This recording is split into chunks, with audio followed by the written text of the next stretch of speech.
اب نوٹ کر لیجئے، یہ کتابیں اگر آپ پڑھنا چاہیں تو کتاب الملاحم میں پڑھیے. بدترین عذاب عربوں پر آیا کھڑا ہے، سروں پر تنا ہوا ہے، بدترین. ایسی جنگ ہونی ہے الملحمۃ العظمیٰ، جس کو کہ میں بھی آپ کے گواہی پیش کر دوں گا، جسے کہا گیا دی لاسٹ کروسیڈ. بش نے بھی کروسیڈ کا لفظ بول دیا تھا، پھر واپس لیا اس نے. نکل جاتی ہے جس کے منہ سے سچی بات مستی میں، فقیہ مصلحت بین سے اور ہندے بادہ خار اچھا، کروسیڈ کہہ کر پھر واپس لیا. یہ کروسیڈ، اس کے اوپر جس قدر نقصان ہونا ہے عربوں کا.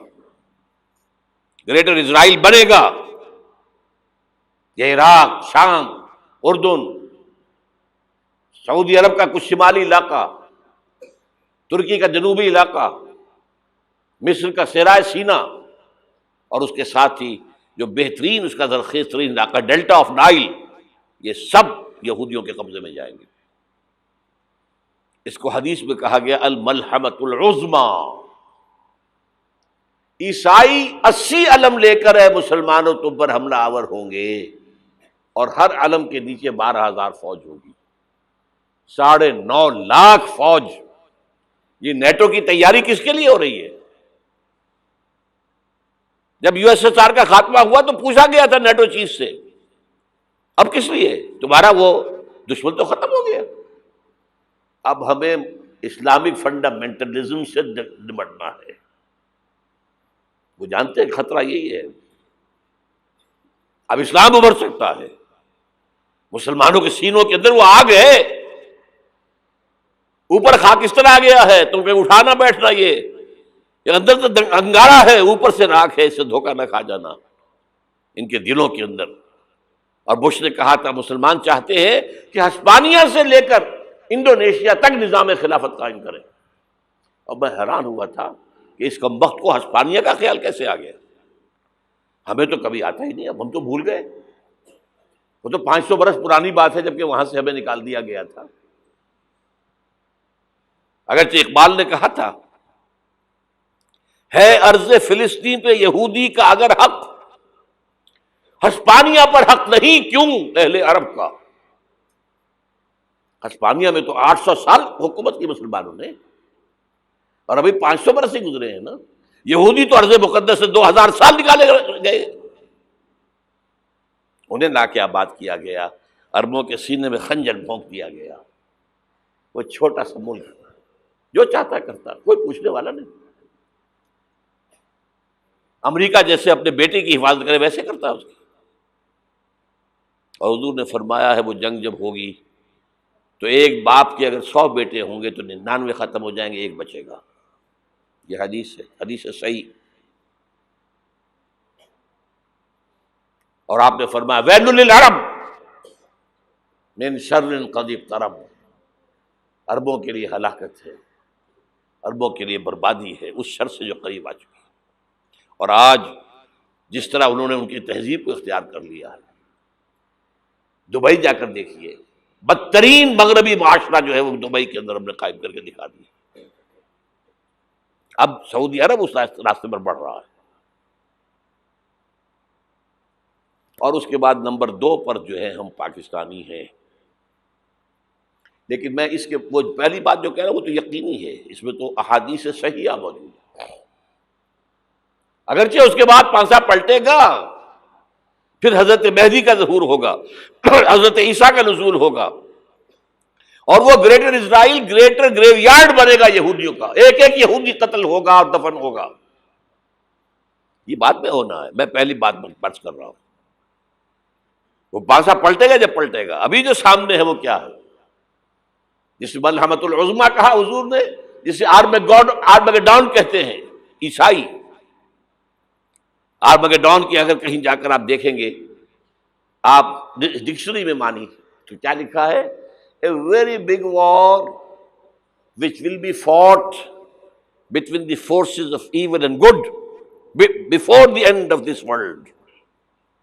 اس دنیا کے خاتمے سے پہلے خیر اور شر کی قوتوں کے درمیان بہت بڑی جنگ ہوگی. ارمجدون اسے کہتے ہیں عربی میں، اور آرمگیڈون اسے کہتے ہیں انگریزی کے اندر. اور یہ بائبل کی آخری کتاب کے اندر ہے، جو اس میں کہ مکاشفات یوحنا، ریولیشنز آف سینٹ جان. یہ تو میں کہہ رہا ہوں یقین کے ساتھ، اور زیادہ دور نہیں ہے، آیا چاہتا ہوں. اس لیے کہ یہودیوں کا اور عیسائی جو کنزرویٹوز ہیں، نیو کنزرویٹوز، ان کا 5 نکاتی ایجنڈا ہے متفق علیہ، جس کے تحت کہ یہ جنگ صلیبی شروع کی گئی ہے. وہ سن لیجئے آپ. آرمیگیڈون نمبر 1، گریٹر اسرائیل قائم ہو جانا اس کے نتیجے میں نمبر 2، مسجد اقصی اور قبۃ الصخرہ کو گرانا نمبر 3، وہاں تھرڈ ٹیمپل، وہ مسجد جو حضرت سلیمان نے بنائی تھی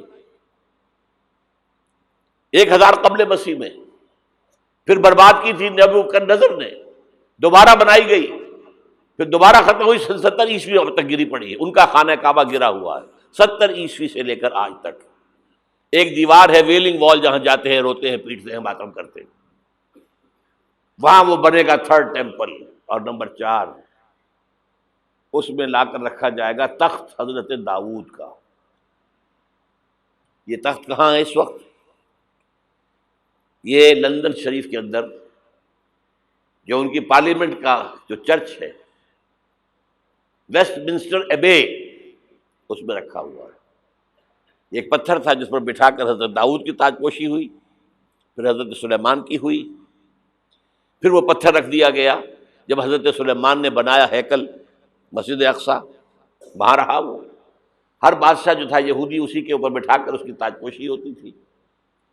سن 70 میں ٹائٹس نے گرایا اسے، ہیکل کو، وہ پتھر لے گیا، وہاں سے روم گیا، روم سے آئرلینڈ گیا، آئرلینڈ سے اسکاٹ لینڈ آیا، اسکاٹ لینڈ سے انگلینڈ آیا، اور اب وہ رکھا ہوا ہے 14ویں صدی عیسوی سے آج تک. وہ ویسٹ منسٹر ایبے میں رکھا ہوا، ایک کرسی کی سیٹ میں اسے بنا دیا گیا ہے تخت کی شکل میں. اب انگریزوں میں کوئی ملکہ ہو، کوئی بادشاہ ہو جس کی بھی تاج پوشی ہونی اس میں ہوتی. یہ لا کر رکھا جائے گا تھرڈ ٹیمپل میں، اور اس پر یہودیوں کے خیال کے مطابق ان کا مسیحا آئے گا جو مسیح دجال ہوگا. عیسائیوں کے خیال کے مطابق حضرت عیسیٰ آئیں گے، وہ ہمارا بھی خیال ہے حضرت عیسیٰ آئیں گے علیہ السلام. بہرحال یہ تو بات کی باتیں ہیں نا. اس وقت جو میں عرض کر رہا ہوں، عربوں پر بہت بڑا عذاب، اور پاکستان کا معاملہ البتہ یہ ہے، میں یقین سے نہیں کہہ سکتا. ہینگنگ ان دی بیلنس، ہو سکتا ہے اللہ تعالیٰ ہم پر رحم فرمائے، ہو سکتا ہے، اگرچہ اس کی کچھ شرائط ہوں گی. چمن کے مالک اگر بنا لیں موافق اپنا شعار، اب بھی چمن میں آ سکتی ہے پلٹ کر چمن سے روٹھی بہار، اب بھی ہو سکتی ہے. اور یہ بھی ہو سکتا ہے کہ اللہ تعالیٰ نے معجزانہ طور پر ہمیں ملک دیا، ہم نے اللہ سے بدعہدی کی، وعدہ خلافی کی، غداری کی، لہذا سزا دی جائے اور ہم سے یہ ملک چھین لیا جائے. It's just possible. دور نہ سمجھے اسے، انہونی بات نہ سمجھے. جو گھیراؤ ہو رہا ہے آپ کے مغرب میں نیٹو فورسز اور مشرق میں بھارتی فورسز گدھوں کی طرح بیٹھے ہوئے انتظار کر رہے ہیں پاکستان اور ڈسٹیبلائز ہو جائے، یہاں اور بدامنی ہو جائے. اب لاہور میں پھر آج دھماکے ہو گئے ہیں. 2 دن پہلے کا دھماکہ میں سہ کے آیا ہوا ہوں، آپ کے سامنے بیٹھا ہوں. وہ جانیں بچی ہیں، جو ہماری اکیڈمی کا حشر ہوا وہ میں آپ کو نہیں بتا سکتا. یہ سارا کیوں ہو رہا ہے؟ تاکہ یہاں بدامنی ہو جائے اور ہمیں جواز مل جائے. مغرب سے نیٹو فورسز داخل ہو جائیں، مشرق سے بھارتی فورسز آ جائیں، اور ہمارے ایٹمی دانت توڑ کر اور پھر ہمیں بھارت کے سامنے ڈال دیا جائے. نو ڈو ایز یو لائک. یہ ان کا نقشہ ہے. ہوگا کیا وہ اللہ جانتا ہے. ہوگا وہ جو اللہ چاہے. لیکن اللہ کا چاہنا جو ہے وہ کس پر منحصر ہے؟ یہاں انقلاب برپا کرو، یہاں اسلام لاؤ.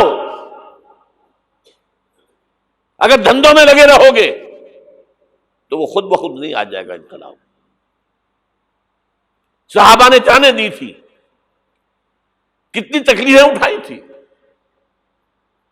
12 برس تک مکی دور کے اندر با نشہ درویشی در ساز و دمادم زن، جو پختہ شبی خدرا بر سلطنت جم زن. یوم طائف یاد ہے جو حضرت عائشہ فرماتی ہے کہ میں نے پوچھا تھا حضور سے کہ یوم احد سے زیادہ سختی بھی آپ پر کبھی آئی؟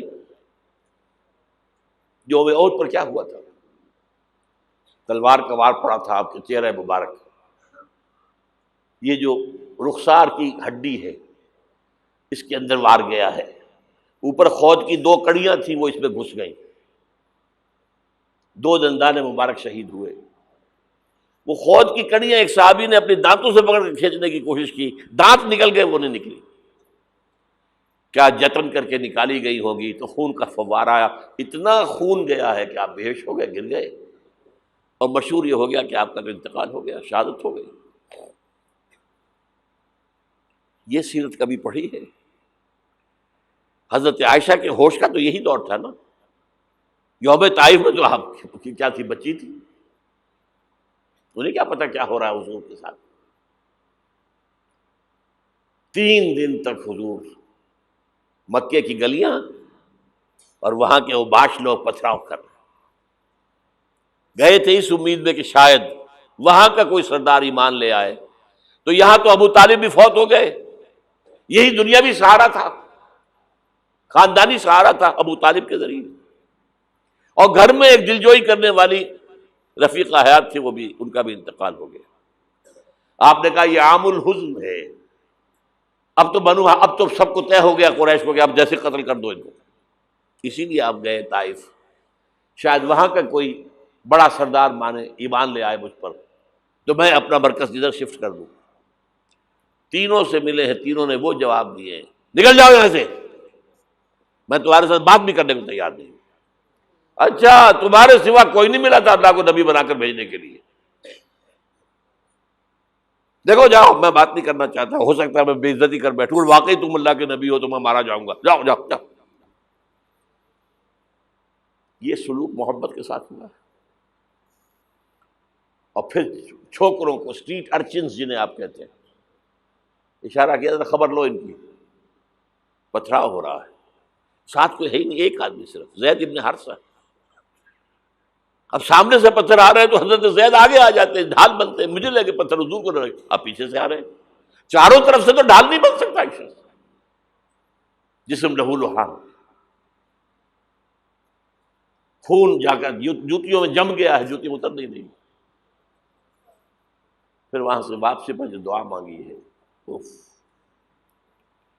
اللہم الیک اشکو ضعف قوتی وقلت حیلتی وہوانی علی الناس، اے اللہ تیری جناب میں فریاد لے کر آیا ہوں اپنی قوت کی کمی کا، اپنے وسائل کی کمی کا، اور جو ذلت و خواری ہو رہی ہے لوگوں کے سامنے، الا من تکلنی، مجھے کس کے حوالے کر دیا ہے، الا بعیدی یتجہمنی، یہ میرے اوپر ہجوم کر کے آ جائے، حملہ کرے، اور عدو من لگتا امرے، یہ دشمن کے حوالے میرا معاملہ کیا، جو چاہے کر دے وہ۔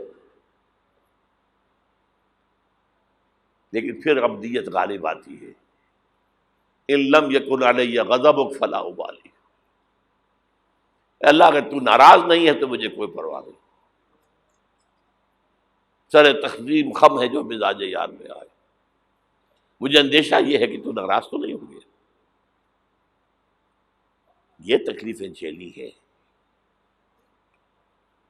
سینکڑوں صحابہ نے جانوں کا نذرانہ پیش کیا ہے، احزاب کی جنگ میں فاقوں پر فاقے ہو رہے تھے، اور ان فاقوں کی حالت میں خندق کھودنے کا حکم ملا ہے، لوگوں کی کمریں دوہری ہو رہی ہیں، پتھر باندھے ہیں اپنے پیٹوں سے، اپنے چادروں کے ساتھ کس کر، کمر دوہری نہ ہو جائے۔ اور جب صحابہ کدالیں چلا رہے ہیں تو کیا کہہ رہے ہیں؟ نحن الذین بایعوا محمدا علی الجہاد ما بقینا ابدا، اللہم لا عیش الا عیش الاخرہ۔ صحابہ کہتے تھے ہم وہ لوگ ہیں جنہوں نے محمد سے بیعت کی ہے کہ جہاد کرتے رہیں گے جب تک جان میں جان نکل جائے تو بات، اور جان ہے، چاہے ابھی بھوک سے کمر دوڑی ہوئی جا رہی، جان تو ہے۔ اور ایک دفعہ کہتے تھے اللہم لا عیش الا عیش الاخرہ، اے اللہ عیش، زندگی تو آخرت کی زندگی ہے۔ اور حضور فرماتے تھے، حضور کے بیٹھے ہوئے نہیں تھے گاؤں تکیہ لگا کر، پتھر اٹھا کر خندق میں سے لے جا کر باہر پھینک رہے تھے، جب صحابہ کہتے ہیں اللہم لا عیش الا عیش الآخرہ، حضور فرما رہے ہیں فاغفر الانصار والمہاجرہ، اے اللہ ان انصار اور مہاجرین کی مغفرت فرما دے۔ پھر حضور کی خدمت میں کچھ لوگ آئے، حضور اب یہ فاقہ ناقابل برداشت ہو گیا، دیکھیے ہم نے یہ پتھر باندھے ہوئے اپنے پیٹوں کے ساتھ۔ حضور نے کرتا اٹھا کر دکھایا، وہاں 2 پتھر باندھے ہوئے۔ یہ ہے سیرت النبی۔ آپ کس چیز کو سیرت النبی سمجھتے ہیں؟ بہرحال اس موضوع پر میری ایک کتاب ہے منہج انقلاب نبوی، کہ انقلاب کیسے آیا تھا۔ اگر دل میں ذرا بھی آرزو پیدا ہو گئی ہو کہ اللہ قبول کر لے مجھے قبول کر لے اس کام کے لیے، تو وہ کتاب آپ کے لیے مست ہوگی، اس کا پڑھنا۔ هي الحلقات تحفظني بآيات من القرآن، هي الحلقات تملأني بحب المصطفى العدنان، هي الحلقات تحفظني